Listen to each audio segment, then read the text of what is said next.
And we are live. Guys, I'd like to welcome everybody to the Let's Talk Fishing video podcast. My name is Jay Angel, and I'm going to be your podcast host for this evening. Tonight, I have a guy.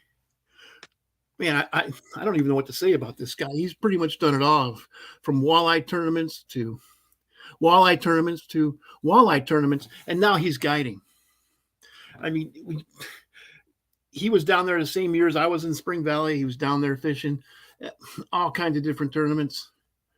But now he guides the waters of central Wisconsin. Central Wisconsin's a place that's really close to my heart.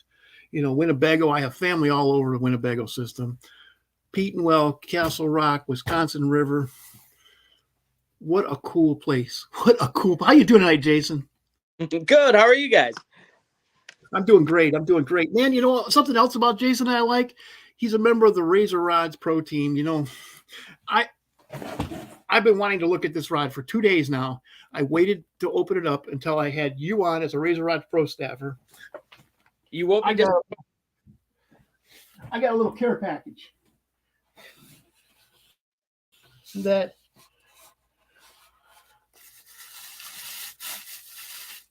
guys, Razor rods are made so well. Oh, I always kind of, shudder because I've had some lesser rods, when you're pulling them out of the rod tube and already the tip is broken. Of course, that's never happened with Razor, but I guess I've gone through a lot of rods in my time. I'm sure you have too. Yeah. Oh, well, God, that didn't sound good. Through a whole year. Look at this thing. Look at this thing. Oh, this is why I wanted to do this. I wanted to, kind of like an unveiling,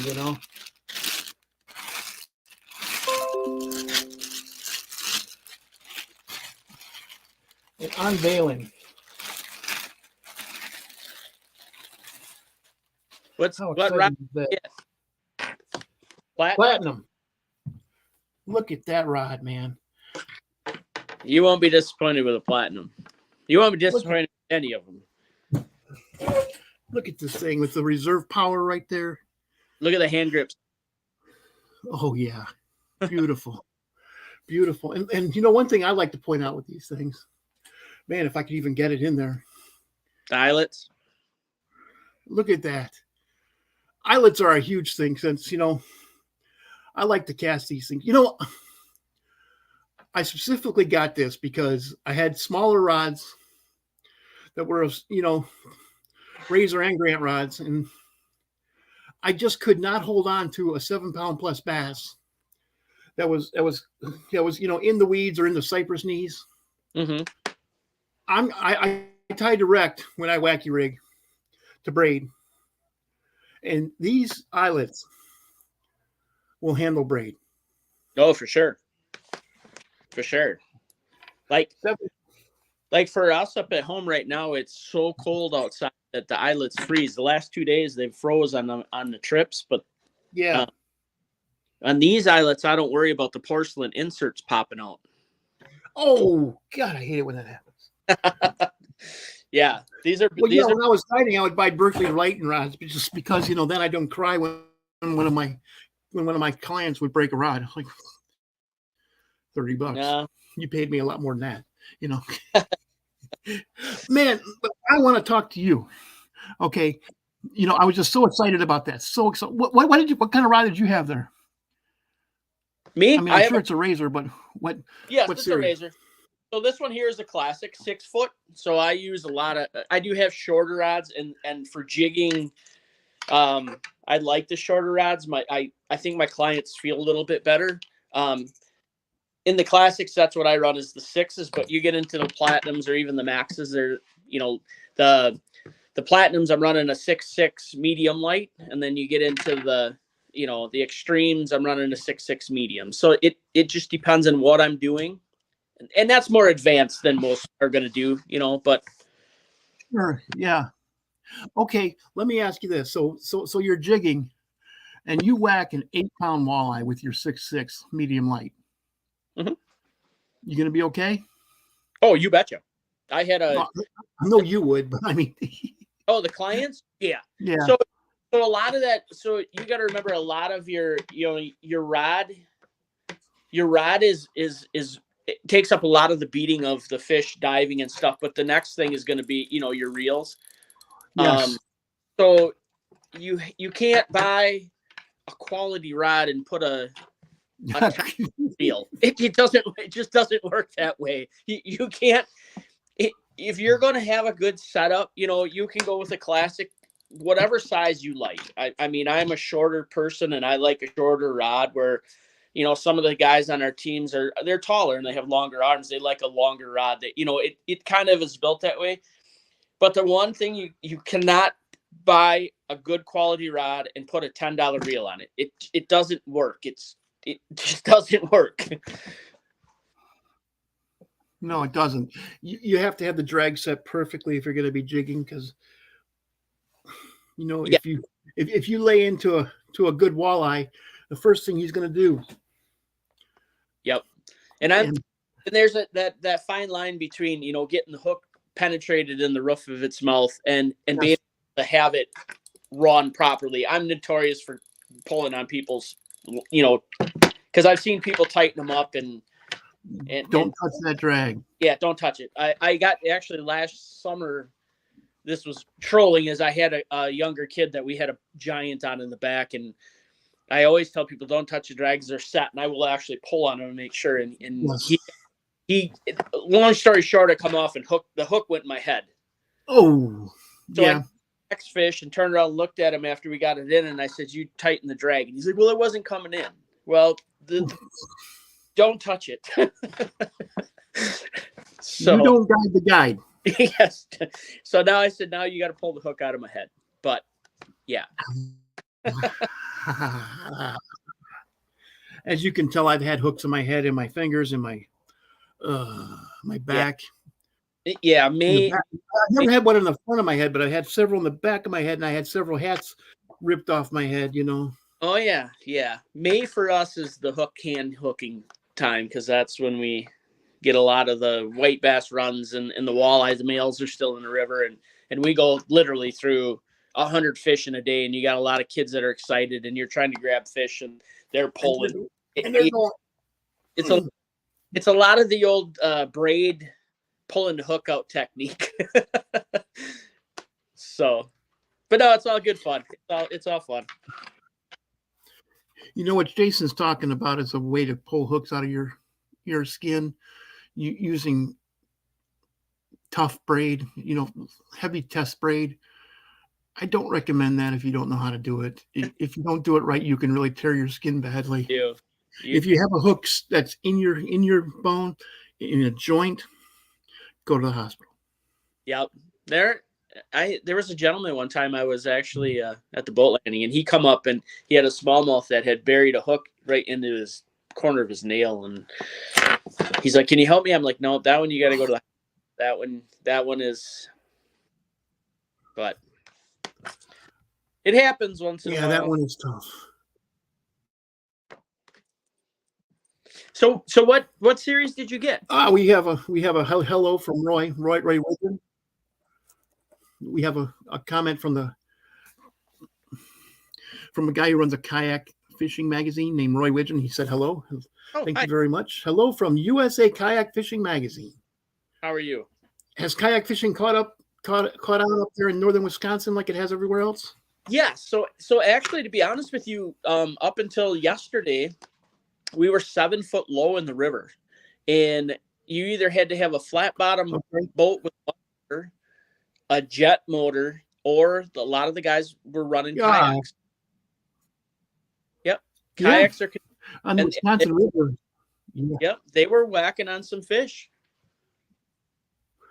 I'm sure they will. Anyways, Roy, thank you very much. Thank you very much. So Jason and I were talking before the show. Jason guides Petenwell, Castle Rock, the Winnebago System, Green Bay. Anywhere else that you like to talk about? No, it primarily it's Winnebago and Castle Rock areas where I pretty much book up. I do have some that I go over to the Wolf and Winnebago and that. I'm fortunate enough to know enough people on Green Bay and Winnebago that if I'm full, I have good people that I can recommend people to. So Sure. It's all about the networking. You have to have a networking of guys to be able to be successful. You have to, because you can't be everywhere at once. You guide such huge bodies of water. The fish could be completely turned off on. Yeah. I would want to know everybody. Everybody. Yep. If they didn't know me, they would. Well, it's like anything else. You got to pick your poison, because not everybody's as friendly as everybody. You know what I mean? So there are personalities, and you keep your friends very close. I mean, I have a good group of guys. So I bet you do. Guys, if you want to take out a guide in central Wisconsin, I would definitely. I know several guides in central Wisconsin, but Jason has fished this area his entire life. That's the kind of guy I want to take out. When I guided in northern Illinois, I had fished those waters my entire life. I knew them. I had it. By the time I started guiding, I think I was like 25 years old, and I had 20 years of experience in those waters. And so that's the kind of guy you want, because he's seen it all. This year, that makes it tough. But I'd been through a cicada catch before, and I knew what to do. Yep. But so yeah, we this time of year we pride ourselves on. So let's talk about fishing right now. What are you doing? So right now, this time of year, there's okay. I just had a blip.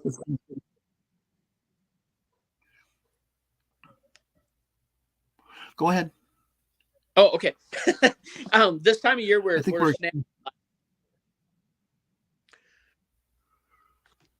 You still hear me? Okay, you want to explain that? Yeah, I okay. hear you. So what it is I can hear you. Just keep going. Okay, so usually in the springtime you get a lot of drifting, people vertical drifting, or pulling flies, like on the Winnebago system, you pull flies or vertical jig.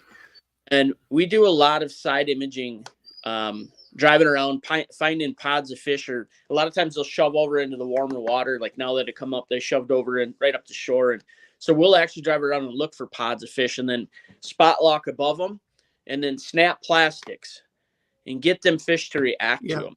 So it's more of it's not like a whole, drift system. It's more of targeting certain fish. So people seem to, for one, they're getting to learn how to read electronics. So it helps, because that way when you get into the summertime, you can narrow it down by. So you're.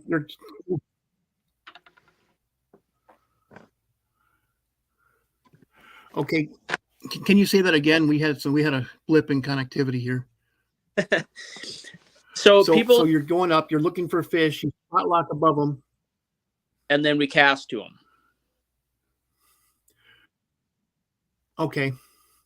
What do you mean by snap jigging? Why don't you explain to our viewers what that is?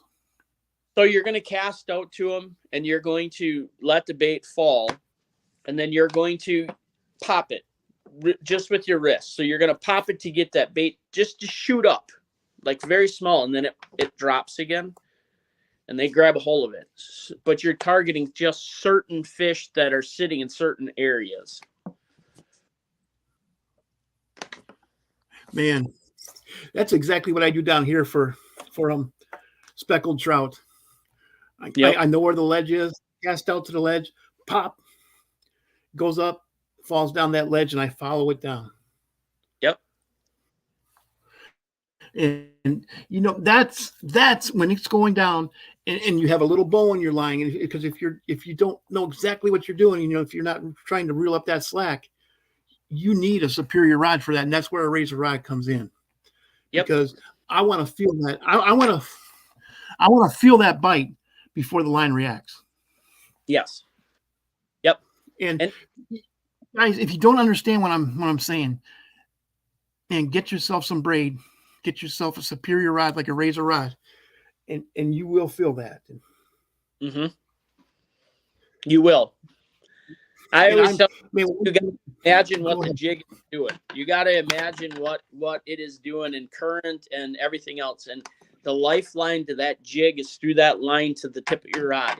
So if you're not feeling what that jig is doing under the water, you're fishing blind. It truly is blind. When I do that, man, I usually have my head down and I'm concentrating with everything I got. I have my thumb right right on that cork, letting it down. I feel tap tap tap. You know, damn, that scared me. I, I hit the roof and I'm like, please no, please tell me I didn't just break. No, No, I didn't break. they're gonna take a lot more than that. These rods here Yeah. I'm on the water with clients way over 200, probably 240. So these rods, if they make it through a season, that's more than some people will ever put their rods through. It's amazing.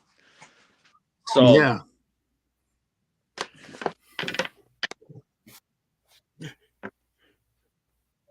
People ask me why I have so many rods, and I ask them why they don't. Right? My wife says that all the time. Need rods? Yep. Yeah. No. What do you mean? Yep. Tools of the trade, man. You know, tools of the trade. You know, you wouldn't ask somebody that same question if they had a $1,500 computer. No. You know, you just wouldn't. You just wouldn't. But you know, with rods, guys, you get what you pay for. You do. If you want a $35 Walmart special, yes, you're still going to catch fish on it. Mm-hmm. You will, but here's the big but. You won't have the superior sensitivity. You won't be able to fling up. You won't be able to fling a lure like I can fling a lure with these things. Man, when this thing loads up, it just whips back. And I can fling a lure an incredible amount of, you know, if you have anywhere near a good technique for casting with a spinning rod, you can fling a lure with a razor rod longer than you've ever done. Oh, here's Jeff Fetters, I'm sorry. He said, Jason, which Piscifun, did I pronounce that right? Yep. PC Fun. Piscifun, what Piscifun reel are you pairing up with your razor rods? So right now I'm running all carbon X or carbon X2s. Okay. And I do have a couple prisms, but I really do enjoy the carbon X's or the carbon X2s. Okay. Thank you very much for that question, Jeff. Thank you. So you guide Petenwell, Castle Rock in the springtime. Yes. Do you migrate to a different body of water in the summer? No. So basically, what it is like yesterday. Actually, I was on the Wolf. I guided on the Wolf yesterday. So I fill up so quick and so much in advance for Petenwell. My intentions wasn't just to stay on Petenwell. It was to do the Wolf. And it just so happens that there's such an interest to learn how to fish it. That was a forest at one time that they flooded. So the fishing and the fish themselves change. It's like a Devil's Lake. It's never the same, you know, where you get over to, okay. you know, like Wolf is a lot of the same style of fishing. Here we change it up quite a bit. But no, like, you know, the beginning of April, I have 3 or 4 days over on the Wolf. And then back to Pete. It's just the way the calendar stacks is why I'm on Pete so much. Okay. So right now you're going and you're doing a lot of snap jigging. How would that change as we transition from springtime into summer? So they're going to start suspending. So when they start suspending, then that snap jigging technique gets a lot more aggressive, and we do a lot of swim bait stuff. So it's not so right on the bottom. I will actually, at a certain point, end of April, beginning of May, I'll start running Dubuque, Iowa rigs, which for the ones that don't know what that is, it's a weighted jig on the bottom, and then it goes to a swivel, and then another swivel above that to a floater. And then you can either run live bait or plastics with those. But that tells me I'll have clients use that, and it kind of tells me where them fish are. If we start catching them on the floater part of it, then I know they're suspended off the bottom. So then you need to rotate what you're doing to tackle. Oh, where'd you go? To tackle the fish higher. You still there? I don't know. I don't know what I did. Yeah, I'm still here. Oh, that's good. I'm glad I'm not sometimes I'm this technology stuff. If it isn't a graph, no, you're not the only one. We struggle. Yeah. Chad Burns just came on. He said, "What is going on, Jay and Jason?" Oh boy, I figured he was going to be on there. He's going to ask me some high pollutant technical question, I'm sure. At least there will be no math, There better not be At no least math. there will be no math. Both of our math skills. It's not okay, good. do you ever troll? Do I never troll? Do you ever troll for the fish? Yeah. Oh. Yep. Lots of trolling. I figured you knew how. I figured you knew how since you fished the circuits for so many years. Yeah. Chad just asked, has it been cold out? Part of the question. Has it been cold out? Yeah, that's not too hard of a question. Oh, it's been so cold. Okay, now. Go ahead.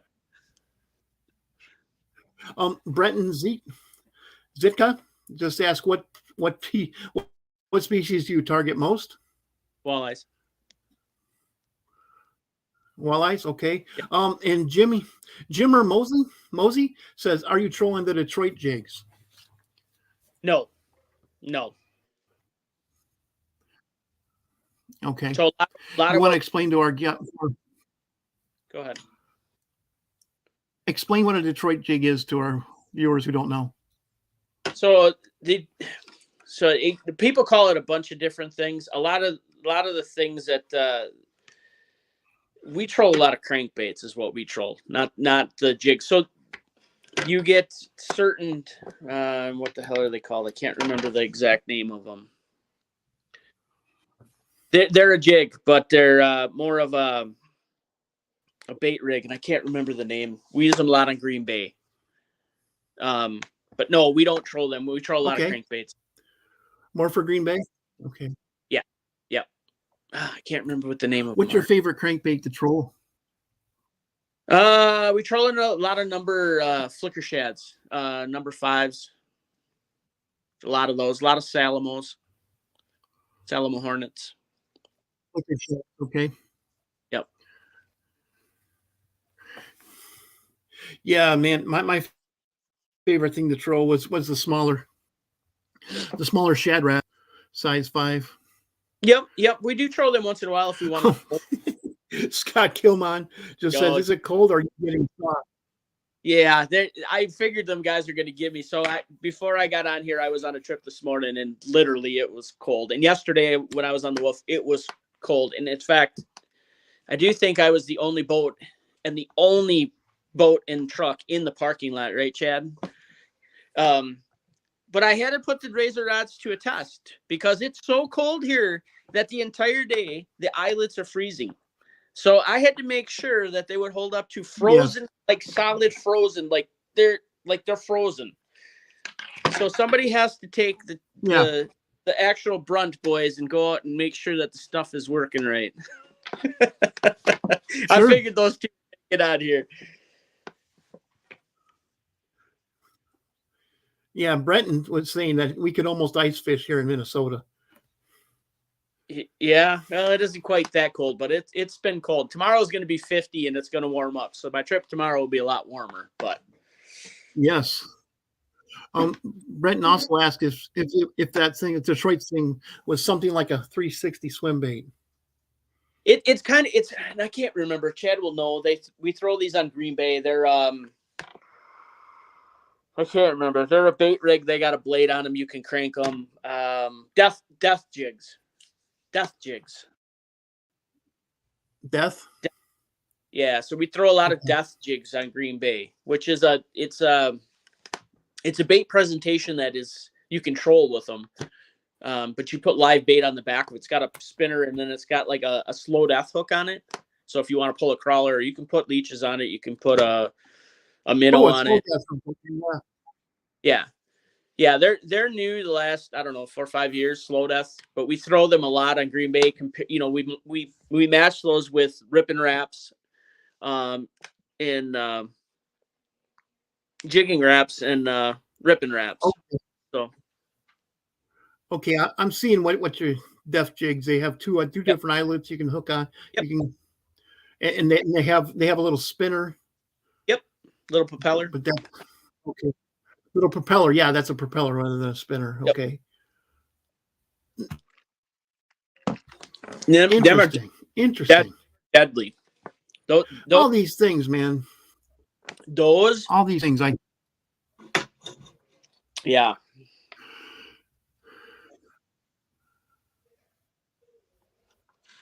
Okay, Jimmer wants you to elaborate on the walleyes by shore now. So the walleyes by shore right now it's gonna start heating up like tremendously. Not that it's been bad. 2 days ago I watched some gentlemen. So over by us on there, we have a lot of shore fishing, and the actual shore fishermen do better than the boats at times because the walleyes will get out of the current and they'll push up towards shore. 2 days ago, I watched a handful of guys with just number 10 husky jerks stand on shore and cast them out and reel them back, and they were slamming walleyes. So the water temperature today was 38 degrees. At one point in February, it was up to 50. And then it started getting colder, and then it stayed in the mid 40s. Now it's dropped, and now they've opened 2 gates up. So our water temperature our water level went from 7 feet low in the river up. Yeah. We're at summer pool right now in less than 24 hours. Wow. So once this water kind of clears, it's dirty today. It was really dirty, but it's going to be time. We're right on time. So yeah, the shore fishing is going to get super hot.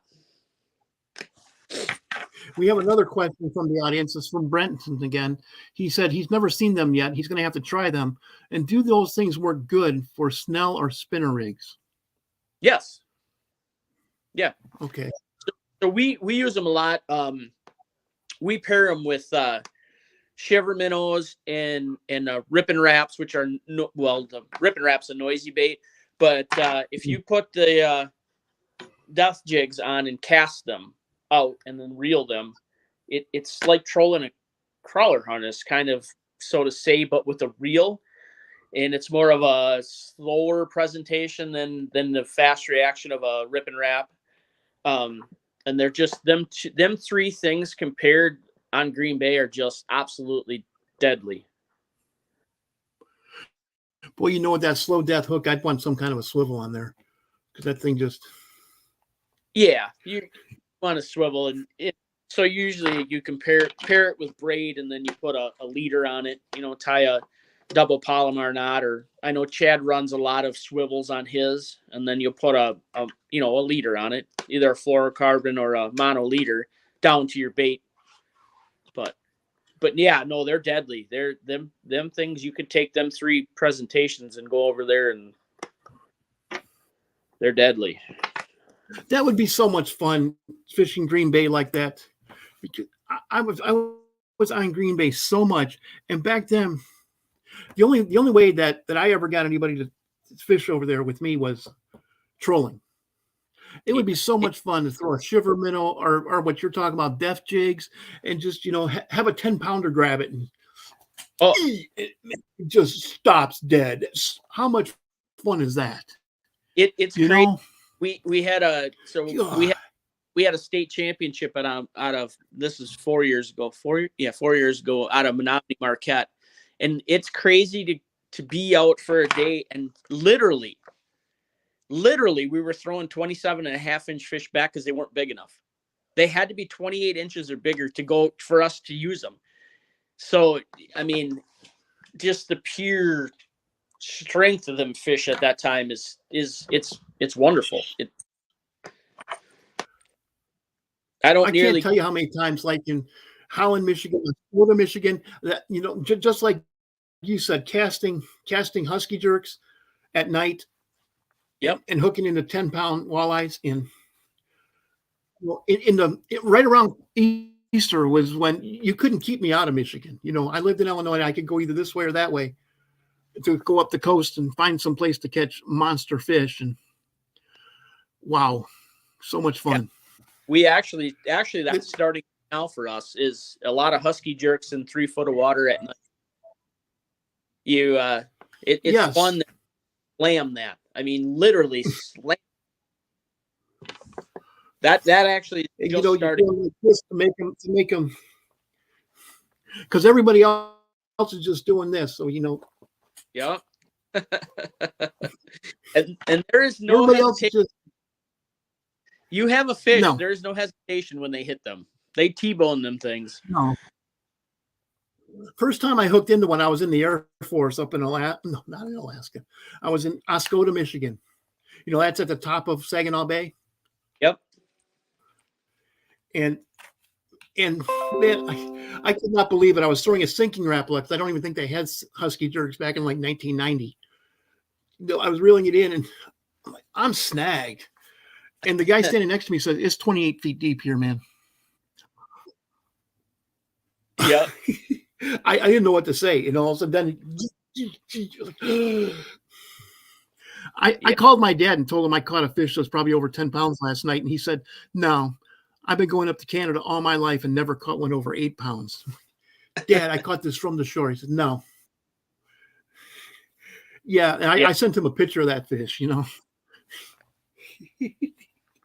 I remember one time that time where we were at the championship. When I had gotten home, I had a guide trip over on Green Bay the following weekend. And the guy that I had said, "Well, you know, where were you at?" And I told him, and he's like, "Well, let's go to Green Bay." So I told my wife, I said, "Well, let's go over there and just check some spots." And I gave her a rod with a shiver minnow on it. And she says, "What do I do?" And we were in 31 foot of water. And I said, "Well, you just cast it out and let it sink." And I said, "You're just going to reel and you're going to pop it." So she's like, you know, she reels that cast in. She casts out again. And she says, "Well, how do I know if I got a fish?" And I said, "You'll know." And she's like, "I'm stuck. I'm snagged." And I'm looking at the rod and I'm like, "You're not snagged. That was a 29 incher." She's like, "I got the hang of this." I'm like, "Oh yeah, you got the Oh yeah, this is easy. Yeah, this is easy. Like, oh yeah, you got the hang of that. But no, that same thing happened to me when I took my wife out on a guide trip down on the coast. I mean, we were using half crabs and we were fishing for the biggest redfish down there. And the guide, you know, casts hers out and hands her the rod. She's like, "I have one." I looked at her, she said, "You're snagged." Man, that guy, an old Cajun, looks at me and goes, JJ, her snags fishing are swimming upstream. What do you think of that? Yeah. Yeah. I don't know why I ever doubt her, you know. Well, I know. I finally found one who will fish with me. You know, that is so much fun. And man, I congratulate you too. You found one who will fish with you. Oh, my wife. So much fun. She gets mad. Well, she used to actually. So when I met my wife, she would come over. You know, if the tournaments were Saturday, Sunday, she would come over on a Wednesday, Thursday, and pre-fish Wednesday, Thursday, Friday with me. And she did that for forever. Wow. And so last summer we were going to take the kids out. We were, you know, fishing, and I had told her, "Just let me set your side." 3 days she didn't talk to me because that's her side of the boat. And she sets her. So no, she takes it very personal that you don't step on her toes. But no, she loves fish. She does. She loves to hunt too. So. Wow. You know, that when people ask me what it takes to make it in the fishing industry. I said, you have to have a job that's strong and will allow you to be gone. Yep. But more than that, you need a wife who has undying support for you. Oh, 100%. I couldn't If do this without her. if you don't have that, you're going to lose them both. You're going to lose your job and your wife. Most of And the guys, I know. most of the guys on here know my wife, and like Chad always says, he says my favorite Mata, which is my wife, not me. My favorite. That's great, man. That is fantastic. You know, man, guys, I got to say this. Man, go to Central Wisconsin, contact Jason. You got to contact him 6 months in advance if you want to go fishing with him. I guided for 17 years, guys. Every guide can catch fish. That's the smallest part of it, I think. It is. You're right. A good You're guide right. knows how to entertain his people, whether they're catching fish or not. Mm-hmm. So it's the personality of the guide. The fish are a bonus. The fish are a bonus. Yes. You know, when I was guiding, if I had kids there, I just put their dad up in the front of the boat. Hey, man, there's my stuff. This is what they're biting on. There's my trolling motor. And I would entertain his kids. I would sit in the back and we would cast for bluegills. Yep. Well, he's up there fishing for bass. You know, if I had to sing the SpongeBob song to entertain these kids, I'm going to do that. You know, and I don't have much of a singing voice. I got to tell you that. But, you know, we just had fun in the back of the boat with the kids. You know, if the guys wanted to learn if the guys wanted a hardcore guiding trip, I'm sure you can do that too. You know, if they want to be taught how to catch fish, or if they want to just bang fish all day, I don't care how we're catching them. Just give me a rod. Guys, to be on the water with a guy like Jason is going to take years off your learning curve. I had to go out there and figure this stuff out on my own. We didn't have, my dad was a do-it-yourselfer. We had to figure it out on our own. And that's why he never, the first time he caught an 8-pounder was when I took him out on Green Bay. Yeah. And he caught 3 of them in one day. Oh. You need to start spending your money in the United States there, buddy. Right. Yeah, Look, your own son takes you out. You didn't have to spend thousands of dollars to have me take you out. Well, you know, and the craziest thing of it is ever since COVID came, like we're blessed that we have the area where we're at is like it's power company owned land, so it's private. So I started back when COVID, you know, was around because guys they couldn't go to Canada. They couldn't, you know, you couldn't literally. So I actually provide shore lunch. So like we'll do shore lunch here. Yeah, you literally could not get into Canada. Yeah. Yeah. So now you got there you go. You got groups of people that don't spend the money or don't go to Canada because they can drive 3 hours and we can do the same stuff here. You know, so it's just the difference in how you spin it. And you can catch bigger fish. Yeah, right. So, and you know, if you want to catch 10-pounders, go to Green Bay. It's right there in Wisconsin. If you want to catch 10-pounders, go to Lake Erie. It's in the United States. 2 of the best walleye waters for freaking giants in the world. In my not so humble opinion. Well, no, you're right. I will argue the fact, and this is why Pete is getting. So we have a slot, so you can't keep from 20 to under 20 inches. You have to release some fish, so we can go out and catch. I mean, I've had days where we've had 20 slot fish. You know what I mean? So and every day, but you have to take a picture and you have to let them go. But people that like their personal best, like I've had a client this year that's already had 28 and a quarter. They're never, you know what I mean? You can measure pictures and make a replica. You can keep it if it's over 28, but all my clients usually want to release them and they'll do a replica of them. But the chances of catching them are there. We catch a lot of them, without hurting the fishery. So it's a bonus. I do love the way they have it set up. Man, that is so much fun. That is just so much fun. Back in the 80s, we just didn't catch fish like that. I think we didn't have the electronics back then that they have now. I remember having a little 4-inch screen, Yeah. and the fish came in as blocks. Yeah. We used to call them hooks because, they looked like that on the. I remember the first good locator I had was a Lowrance LMS 350 something. But yeah. Hey, man, it's going to be 40 after the hour, Jason. Would you like to do any shout outs? Yes, I would like to shout out to obviously the people that support me. Razor Rods being one of them. I absolutely love the guys on the team. I love everybody in the rods. Pissy Fun, Tideweed, AFCO, Amphibia Eyewear, Rapala. Without all of them people, it would make it a lot more difficult. I love all the relationships and the stuff that I use of them. I mean, it's all really quality stuff. So.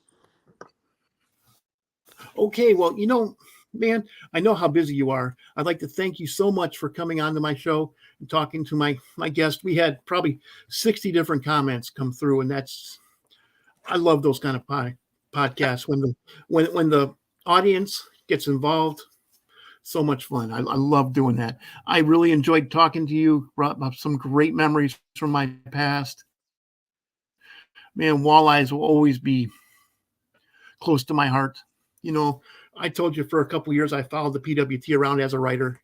So much fun fishing with those guys back in the 90s, guys we talked about before, like Tommy Scarless, Ted Takasaki, Daryl Christensen. I fished with all those guys. And Teddy, I fished with Teddy probably 5 times. In fact, Teddy's a super nice guy. Teddy and I had a weird trip. We were like 8 miles out into Little Bay to Knock. I get stung in the neck by a hornet. 8 miles out, and Teddy's like, how does that happen? I don't know, man. I showed him my neck. He's like, yeah, you got stung. And Jay, I just don't know, because the time before that I had my camcorder out, and we were on Lake Winnebago, and we were back in a cove, and I was going to tape a couple of commercials for Ted, and I had my camcorder out, and a freak wave comes by, camcorder right into the water. And I watched my $500 camcorder disappear. It is amazing. Like Escanaba, I have sandals and stuff floating in 110 foot of water out there. I lost a windshield coming in on day 3 of the walleye tour of Escanaba. I speared a wave. It's just crazy. I mean, anybody who's been in the tournament world, that's why we could talk fishing for days, because it's everybody has their own different experiences. Like we talk about Tommy. That day I come in, I had rolled over the oil tank and like, just go over to the Evinrude Trail. Yep. You know what I mean? Just, you meet all these people. It's just, it's wonderful. It's wonderful.